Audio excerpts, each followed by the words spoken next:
안녕하세요. 멋쟁이 사야처럼입니다. 저번 강의를 살짝 복습을 하자면 클라이언트는 서버에게 요청을 보내고요. 요청에는 get과 post 방식이 있다고 했었고 서버는 그 요청에 대해서 응답을 하는 역할이라는 걸 배웠습니다. 그리고 그때 오가는 파일이 HTML이라고 했고요. 그래서 결국 우리들은 웹 서비스를 만든다는 건 결국 서버용 프로그램을 만들어야 된다는 거랑 같은 말이라는 걸 언급했어요. 그죠? 근데 여기서 문제가 생기죠. 저번 강의 막판에 약간 말씀드린 것 같긴 한데 서버 컴퓨터는 우리가 지금 보고 있는 이 노트북과 사뭇 다르게 생겼어요. 좀 더 자세하게 볼까요? 둥, 둥, 둥. 굉장하죠? 아무래도 걱정이 들기도 할 거예요. 아무래도 좀 비주얼이. 근데 사실 생긴 것과는 좀 다르게 저 서버 컴퓨터의 컴퓨터가 우리가 사용하고 있는 컴퓨터랑 엄청 다르지는 않아요. 다채로운 기능만 놓고 따지자면 우리들이 쓰는 범용 목적의 컴퓨터가 오히려 한 수 위일 수도 있어요. 왜냐면 서버 컴퓨터는 어떤 컴퓨터냐면 신경 써야 될 부분만 확실하게 신경 쓴 컴퓨터가 서버 컴퓨터이기 때문이에요. 다시, 서버 컴퓨터는 엄청나게 뛰어난 어떤 컴퓨터라기보다는 신경 써야 될 부분만 확실히 신경 쓴 컴퓨터이기 때문이에요. 그렇다면 어떤 부분을 신경 썼을까요? 어떤 부분을 좀 신경 써서 설계를 했을까요? 이건 우리가 이전 강의에 들었던 서버의 역할에서 유추가 가능한데 한번 같이 생각해 보시겠어요? 서버는 뭐를 한다고 했죠? 우리가 보내는 요청에 대해서 리스폰스를 보내준다고 했죠? 그죠? 근데 요청을 보내는 사람이 한 명만 있지는 않을 거 아니에요. 그죠? 당장 우리가 전에 든 식당의 비유를 들어도 식당에 손님이 한 명만 가지는 않잖아요. 그죠? 그래서 식당에 음식을 주문하는 사람들이 많으면 점원은 어떤 능력이 필요하죠?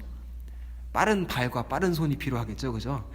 이처럼 서버 컴퓨터는 빠른 컴퓨팅 능력, 그리고 빠른 연산 속도가 필요합니다. 그리고 언제 어디서 요청이 들어올지 모르니까, 언제 어디서 손님이 들어올지 모르니까 365일 24시간 동안 켜져 있어야 됩니다. 이거는 무한 루프를 돌고 있다고 해요. 이러다 보면 자연스럽게 서버 컴퓨터는 되게 뜨거워집니다. 저희 컴퓨터만 하더라도 되게 이것저것 일 되게 많이 시키면은 뒷부분이 막 뜨거워지고 그러잖아요. 서버 컴퓨터도 마찬가지예요. 24시간 동안 켜 있으면서 손도 빠르게 움직이고 발도 빠르게 움직이고 그러다 보면은 자연스럽게 되게 뜨거워집니다. 그렇기 때문에 서버 컴퓨터실에는 열을 낮추는 장치도 추가적으로 구비를 해야 돼요. 그리고 예를 들어서 우리가 식당을 차린다고 했을 때 예상되는 손님의 수도 고려를 하고 차려야 되지 않겠어요? 그쵸? 예상되는 손님이 10시간에 50명 올까 말까 한 식당을 300평, 500평만 하게 지으면 그거 되게 낭비잖아요. 그쵸? 그것처럼 서버 컴퓨터는 클라이언트의 수도 고려를 해서 만들어집니다. 과거에는 그래서 내가 만든 웹 서비스에 얼마나 많은 사람들이 들어올지도 고려를 하고 설계를 했어야 했어요. 그리고 서버 컴퓨터는 안전성이 중요합니다. 보안에도 신경을 써야 돼요. 이런 질문을 드려도 될지는 모르겠지만 예를 들어 여러분들이 도둑이라면 음식점에 들어가가지고 누군가를 털어야 된다면 구석에서 쪼그려 앉아가지고 2,000원짜리 야채김밥으로 혼밥하고 있는 저를 노리시겠어요? 아니면 부잣집 사장님을 노리시겠어요? 여러분들은 안 그럴 거 압니다. 장난이에요. 당연히 서버 컴퓨터를 노리겠죠. 아니, 사장님을 노리겠죠. 클라이언트 서버 모델을 어떤 정보의 관점으로 본다면 이건 굉장히 중앙 집중적인 구조입니다. 서버 컴퓨터는 이용자들의 정보가 몰리는 공간인 만큼 확실히 보안에 많이 신경을 써야 돼요. 여기까지 이해되시나요? 정리를 해보자면 서버 컴퓨터는 빠른 컴퓨팅 능력, 즉 빠른 연산 속도가 필요할 거고요. 그리고 24시간 365일 동안 계속 켜 있어야 되고요. 무한 루프를 돌고 있어야 되고요. 그리고 열을 내리는 장치도 필요하고, 그리고 클라이언트의 수도 어느 정도는 고려하고 만들어져야 됩니다. 그리고 안전성에도 신경을 써야 된다고 말씀을 드렸어요. 자, 그럼 이제 본격적으로 서버 프로그램을 만드는 방법에 대해서 한번 알아보도록 합시다. 결론부터 말씀드리자면 두 가지가 있습니다. 첫 번째는 내 컴퓨터를 직접 서버 컴퓨터화 시키는 방법입니다. 이거는 다른 말로 해서 웹서버를 직접 설치한다 혹은 로컬 환경을 세팅한다 라고도 말을 합니다. 두 번째는 이미 서버용 프로그램이 설치된 다른 컴퓨터를 이용하는 방법입니다. 다른 말로는 웹 포스팅 업체를 이용하는 방법이라고도 해요. 어떻게 그런 일이 가능하지? 라고 물어보실 수도 있는데 우리한테는 인터넷이 있잖아요.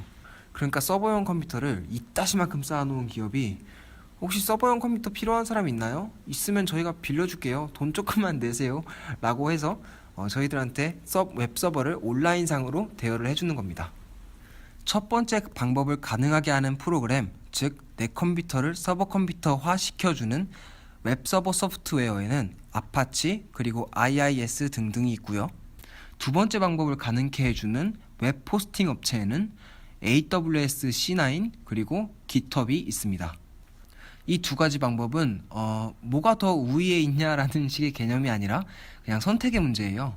둘 다 각기 다른 장단점을 가지고 있습니다. 로컬 환경을 세팅하는 방법은 설치하는 과정이 다소 까다로울 수도 있고 그리고 이용하는 과정에서 어떤 추가적인 지식이 요구되기도 하지만 한번 익히면 자유로운 개발이 가능하기 때문에 많은 웹서버를 운영하는 사람들이 차용하고 있는 방법이고요. 두 번째 방법, 즉 웹 포스팅 업체를 이용하는 방법은 설치가 아주 단순하고 또 조작하는 방법도 아주 간단한 대신에 과금이 발생을 하고요. 그리고 개발에 있어서 어느 정도 자유도가 떨어진다는 단점이 있습니다. 인터넷상으로 서버 컴퓨터를 양도받는 과정이기 때문에 인터넷이 연결되어 있지 않으면 다 말짱 꽝이겠죠?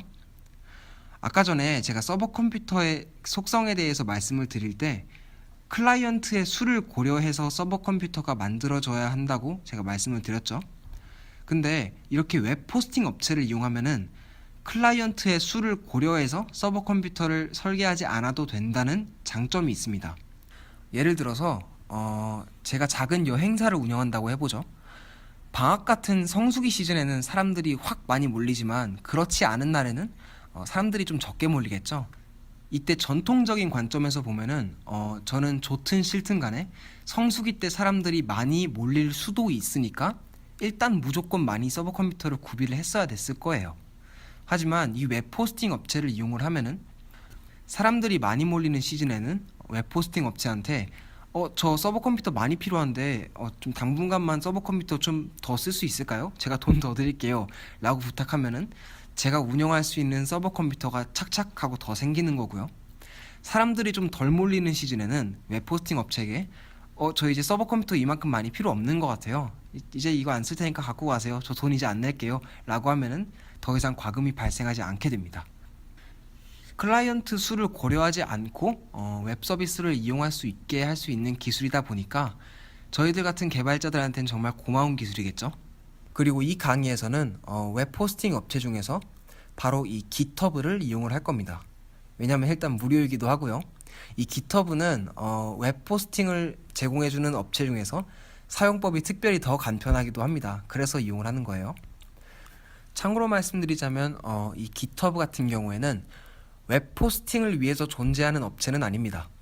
이 GitHub를 통해서 할 수 있는 여러 가지 엄청난 일들이 되게 많이 있는데 그것들에 대해서는 뒤에 이어지는 강의들에서 한 번 더 언급할 기회가 있을 것 같아요. 지금으로서는 GitHub가 대신해서 우리들의 웹페이지를 배포해 주는구나 라고 생각하시면 될 것 같습니다. 자, 그럼 오늘 배운 내용을 한번 정리해 봅시다. 서버 컴퓨터의 속성에 대해서 말씀을 먼저 드렸었는데요. 빠른 컴퓨팅 능력 그리고 연산 속도가 필요하다고 했었고요. 그리고 두 번째로는 서버 컴퓨터는 언제 어디서 요청이 들어올지 모르니까 24시간 계속 무한루프로 돌고 있어야 한다고 말씀을 드렸습니다. 그리고 서버 컴퓨터는 굉장히 막 뜨거워진다고 했었죠. 그래서 발열을 냉각해주는 장치도 좀 필요할 것 같고요.